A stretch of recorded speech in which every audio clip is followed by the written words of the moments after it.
Pessoal, legal? E aí, vamos lá? Hoje, aí, deixa eu pegar aqui, 22 de 7, na página 41. Vamos terminar a apostilinha. Essa matéria não vai cair na prova do primeiro bimestre, porque a matéria do primeiro bimestre já foi dada para vocês, os exercícios, mas para cumprir, terminar a apostila, né, do primeiro bimestre, nós vamos ver, então, na página 41, estrutura do verbo. Então, na página 41, nós temos aí estrutura do verbo, né,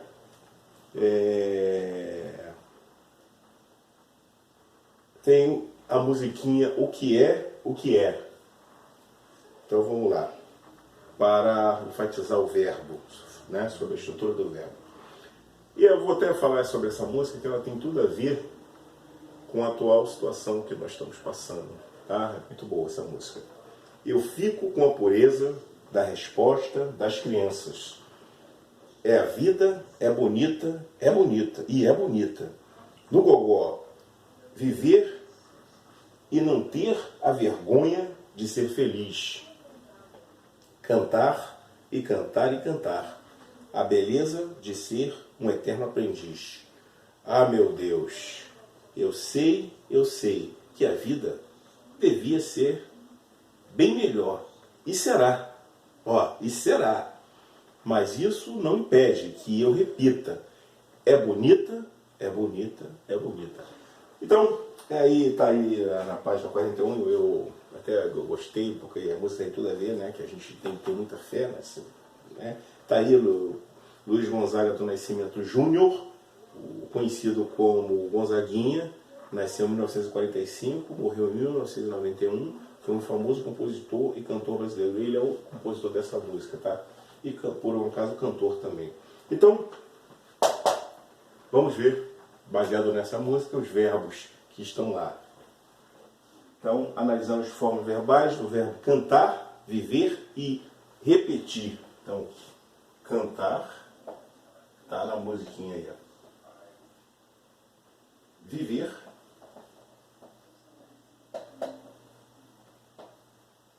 e repetir.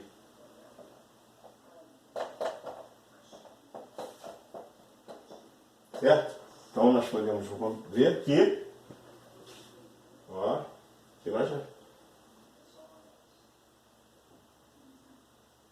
tá? Aqui são as vogais temáticas que dizem qual é a conjugação do verbo. Então, em primeiro lugar, vamos ver o radical de cada um. Qual o radical do verbo cantar? Radical. O radical é a parte inalterada do verbo, certo? Então, no verbo cantar, o radical, cante, certo? O A é um radical. O A é vogal temática, que por um acaso é da primeira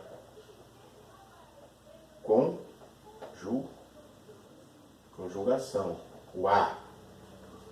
Viver. Viver. Viver. Radical vive. Certo? O E é a vogal temática.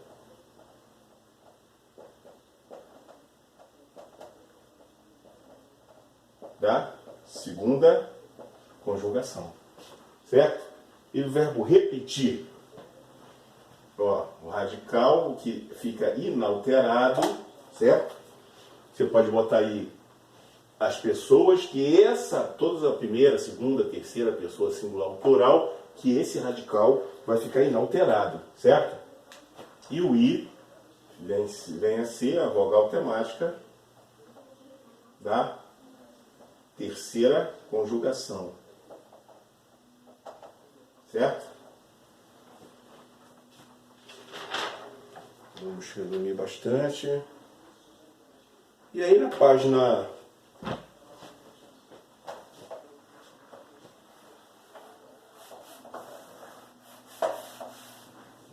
42, página 42, fala sobre as formas risotônicas e arrisotônicas. Gente, é só para dizer o seguinte, as formas risotônicas são as formas verbais em que a sílaba tônica está dentro do radical. E arrisotônicas, ou A da denegação, a sílaba tônica está fora do radical. Isso é uma teoria só para saber. Ninguém vai pedir isso na prova, é só para amanhã ou depois vocês querem saber. Então, as formas do verbo podem ser formas risotônicas, isotônicas,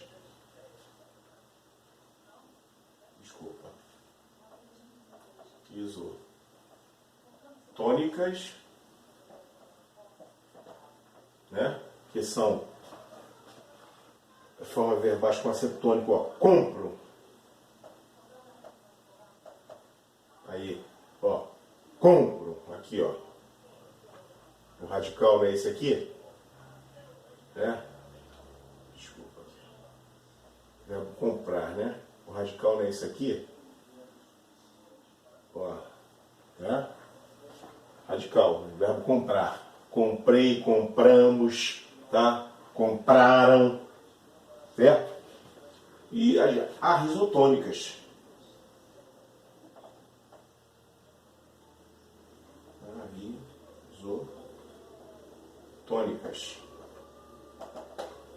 A risotônica, se a risotônica é a sílaba tônica dentro do radical, o A é a negação, né? Toda vez que você vê um Azinho, ou in, é uma negação, então fora do radical. Então o verbo está aqui, que no nosso livrinho, a risotônica está o verbo.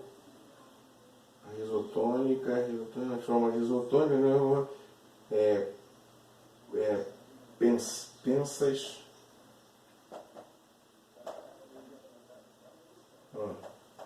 Onde está o A? Esse aqui, ó, que é, né? E o radical está aqui, ó.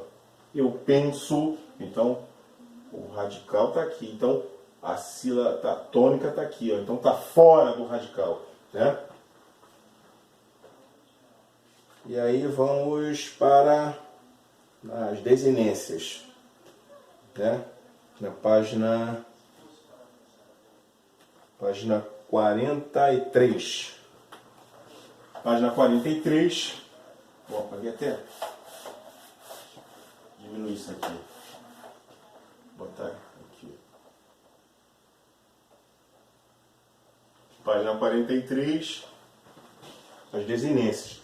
O verbo, ele apresenta basicamente dois tipos de desinência. A desinência modo temporal, que é o modo e o tempo, e a desinência número pessoal, que é o número e a pessoa. Modo temporal é o modo. Pode dizer se o verbo está no indicativo, subjuntivo, imperativo, né? Lembra? Modo tempo. E o tempo, presente, passado. Essas desinências vêm depois do radical, certo? Nem todo verbo tem uma desinência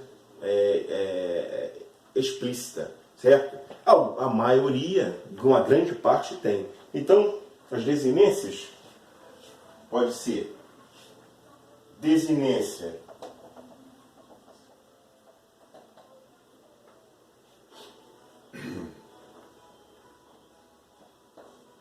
modo temporal,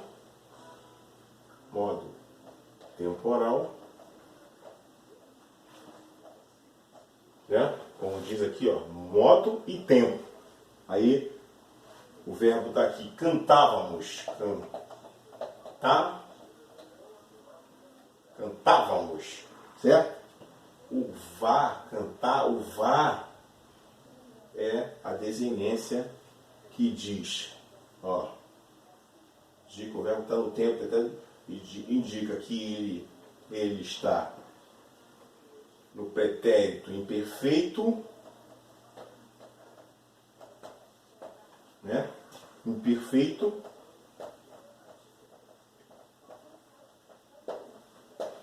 do indicativo.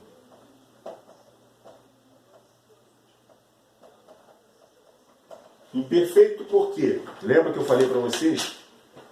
Cantávamos. É um passado que antecede outro passado. Lembra passado do passado? Ele estava cantando, mas aconteceu uma coisa anteriormente que, cantávamos, pretérito imperfeito. No indicativo, porque é um fato concreto, certo? Fato concreto. E aí, o outro aqui, o número pessoal, desinência. A desinência.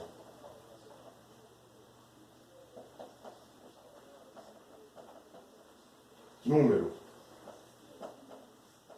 Número pessoal. Certo? Escolhi a página. Até pulando a página já.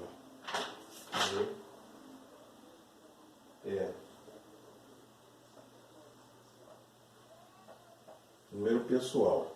Então, a desinência número pessoal diz se é o número, se é singular ou plural, e qual a pessoa, se é a primeira, segunda, terceira, singular ou plural. Singular, se é a primeira, segunda, terceira pessoa. Se é do singular ou plural, o número. Então aqui, quando ele coloca, número pessoal, canto.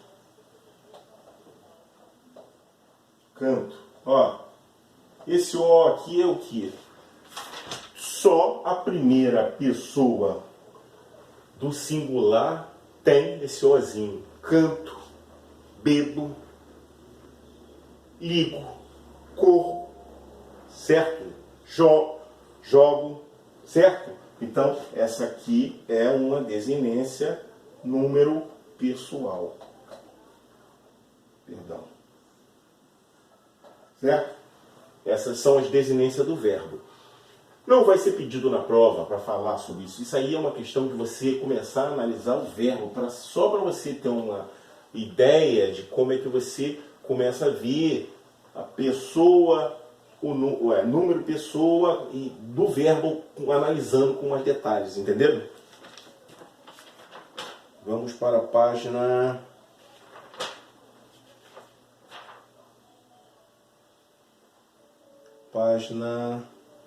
Interpretação de texto. Página 47. Página 47.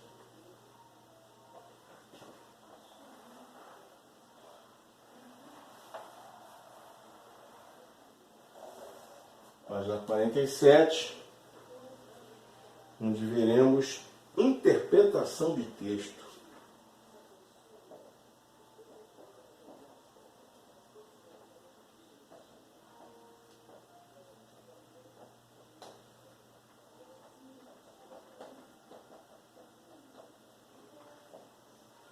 Pessoal, isso aqui, eu vou dar uma olhada aqui se está gravando, porque ontem eu passei nosso sufoco. Tá. Pessoal, isso aqui, essa interpretação do texto aqui, que é interessante no livro aqui, vamos ver aqui, que é um problema sério nas provas, nos concursos aí, por aí afora. Os alunos cortam o dobrado para interpretar texto, certo? Porque vocês têm que entender o seguinte, todos nós, vocês e eu e qualquer um, para a gente interpretar um texto, a gente tem que entrar no texto e ver a visão do autor do texto.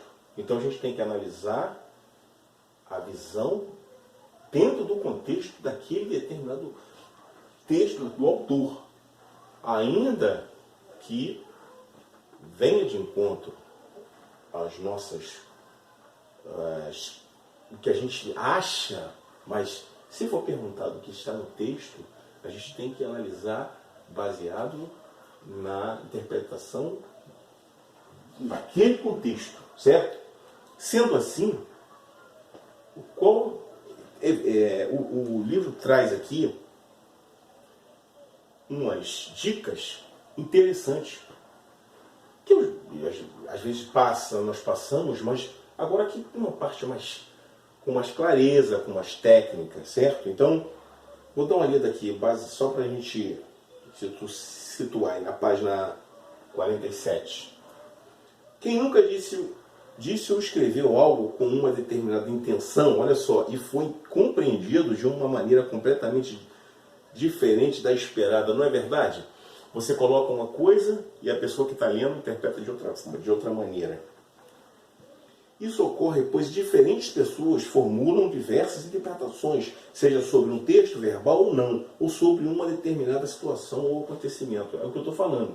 É difícil, não é tão fácil a gente falar que vai ser interpretado da mesma forma que o cara escreveu. Mas existem alguns métodos, ou existem alguns macetes que a gente chega perto, né?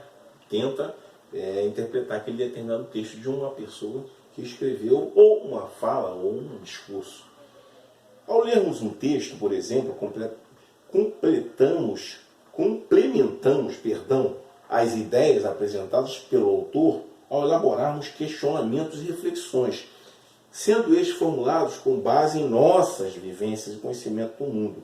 Sendo assim, cada um de nós possui distintas experiências e é normal que apresentemos diferentes interpretações. É porque cada um de nós temos nossas experiências, né? Cada um passou por um monte de coisas diferentes. Então, você vai ler uma coisa, você não vai interpretar exatamente igual a outra pessoa, né? Exatamente não. Mas pode chegar perto de um denominador comum. E aí esse é o grande lance de uma interpretação de texto, para chegar perto de um denominador comum. Considerando tais aspectos, nesta aula veremos algumas orientações para uma melhor interpretação textual, além de discutir um tema bastante atual, o bullying, que nós já discutimos em sala de aula. Bullying, você lembra? Aí vem a distinção, palavra inglesa, bullying, que nós jamais vou ler aqui. Segundo o Cambridge Dictionary, a palavra inglesa bullying, um substantivo, refere-se ao ato de intimidar, ameaçar alguém, especialmente nas escolas. Essa palavra, por sua vez, tem origem no verbo to bully, que significa especificamente tentar ameaçar, assustar alguém menor ou mais fraco. Nós já comentamos sobre isso no ano passado. Nós batemos muito nessa tecla, né? Porque vocês sabem que eu sou muito contra esse lance de bullying em sala de aula, vocês sabem disso. A brincadeira sadia, uma brincadeira. Agora, bullying, vocês sabem que eu não admito esse tipo de coisa, né? E até porque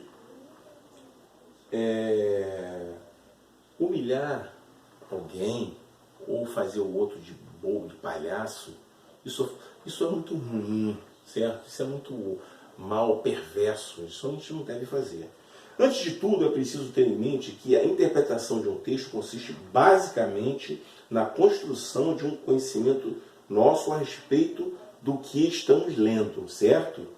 Para isso, algumas orientações podem nos auxiliar. Vejam, eu gostei muito, eu já li essas orientações interessantes.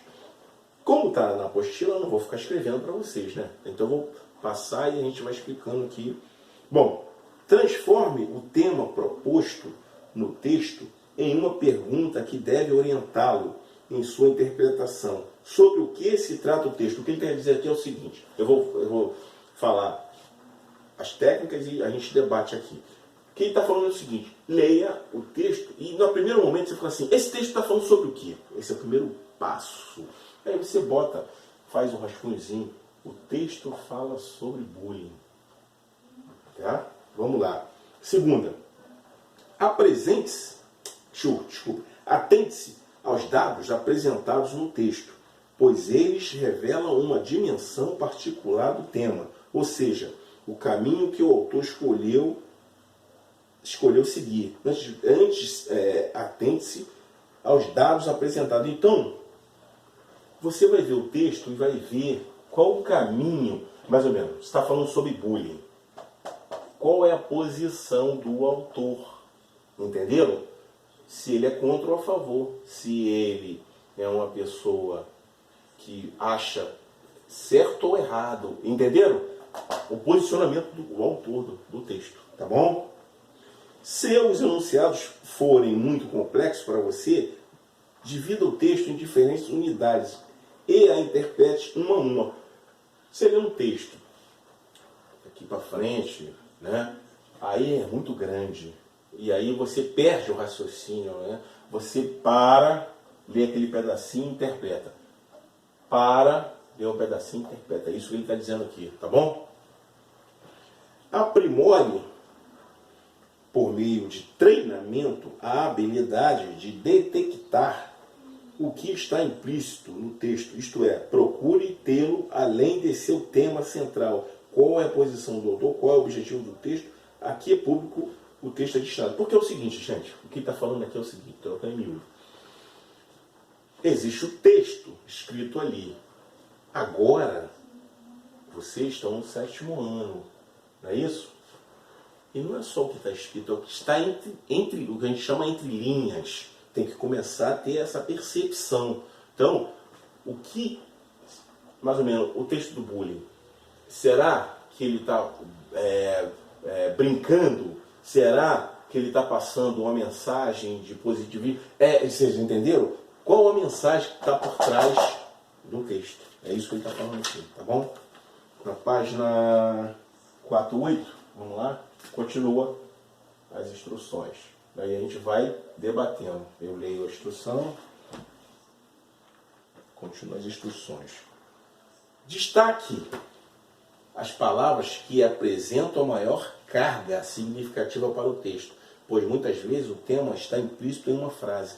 É verdade. Vocês vão ler determinados textos, mas tem hora que aparecem umas frases, umas palavras fortes. Sublinha, faça uma canetinha. Essas palavras podem ajudar vocês na hora de responder as perguntas, tá? Isso que ele está falando aqui. Aí vem, grife as palavras desconhecidas. Aí vem, desconhecida por você, procure outras equivalentes. Encontrou uma palavra difícil. Aí, dentro daquele contexto, procura outra para encaixar ali, entendeu? Vocês talvez não tenham muito conhecimento daquela, e procura uma outra palavra que encaixe no contexto, tá? Atente-se à relação estabelecida entre os enunciados, né? Conclusão, explicação, adição, adversidade e outros. Está falando aqui o seguinte, o texto tem todo aquele esquema que a gente já falou, né?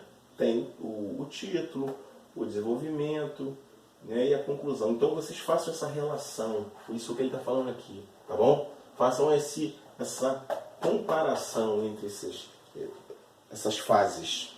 Fique atento aos elementos gramaticais, como pontuação, conjunção, preposição, entre outros. O emprego de uma vírgula, por exemplo, pode mudar o sentido de uma sentença. Já vimos uma brincadeira sobre isso. Quando vocês forem ler o texto, leiam de acordo com a pontuação, porque essa leitura pontuada, por vírgula, com ponto, pode alterar a interpretação do texto. É isso que ele está falando aqui. Por fim, amplie seu repertório de vocabulário e temas através da leitura de texto de apoio, caso necessário. É aquele velho lance que eu falo para vocês. Sempre dá uma lida. Pega um livro. Lembra que eu falei? O que vocês gostam? De ficção. Pega um livro de ficção. Gosto de um filme de guerra, um filme de história. E aí vocês procurem conciliar o que gostam para poder ampliar, né, o campo de leitura de vocês. Agora vamos para a página 5.5. Página 5.5, gente. Página 5.5. Deixa eu dar uma olhada aqui para ver se está tudo certo, porque ontem eu passei uma... Tá beleza. Página 5.5. Página 5.5 fala sobre textos publicitários. Textos publicitários. aqui. Aqui é mais teoria, então, tá? Isso aqui é só textos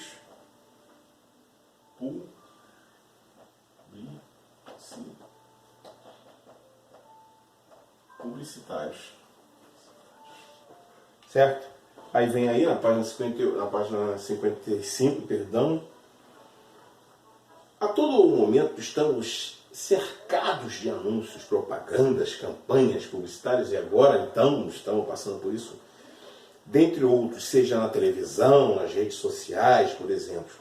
A esses textos atribuímos o nome de textos publicitários, e nesta aula conheceremos suas principais características e objetivos. Então, qual é o objetivo da aula? É a gente saber identificar esses textos publicitários que hoje estamos sendo bombardeados por esse texto. Texto 1, tem um texto 1 na página 55.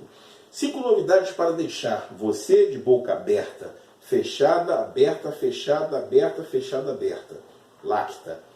Olha lá, ó. Aí, vocês estão vendo aí, né?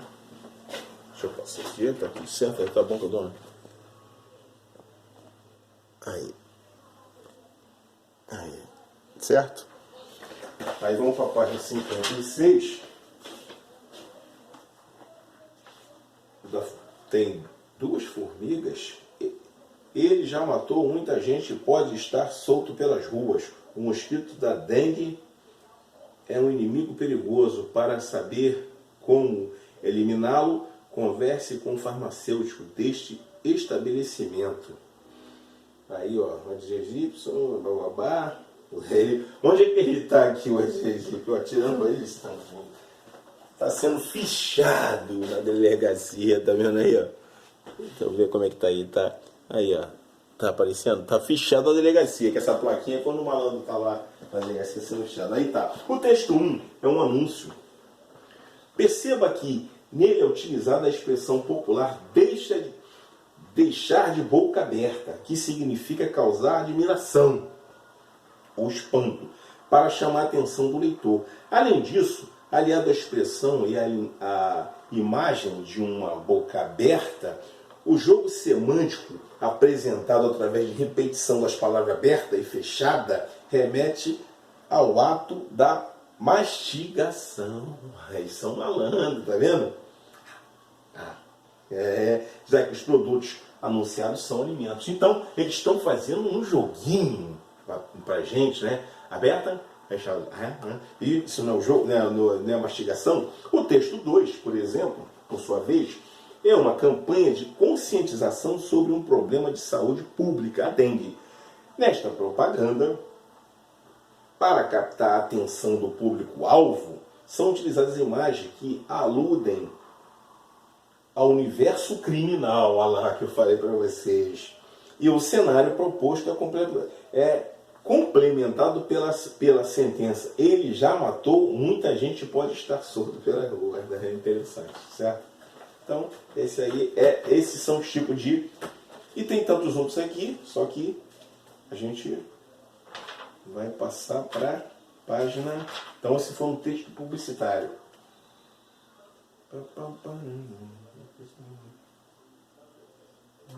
Deixa eu ver se eu pulei alguma coisa. Não. Aí vamos para a página. Gente, vamos para a aula não ficar muito extensa. Eu vou terminar aqui. E na próxima aula eu termino com essa apostila para não ficar muita coisa, tá bom? Senão vocês vão ficar entediados. Um abraço, fé em Deus. E não esqueça do primeiro texto do Gonzaguinho. Como é que é? Viver é não ter a vergonha de ser feliz. Vamos lá. Abraço.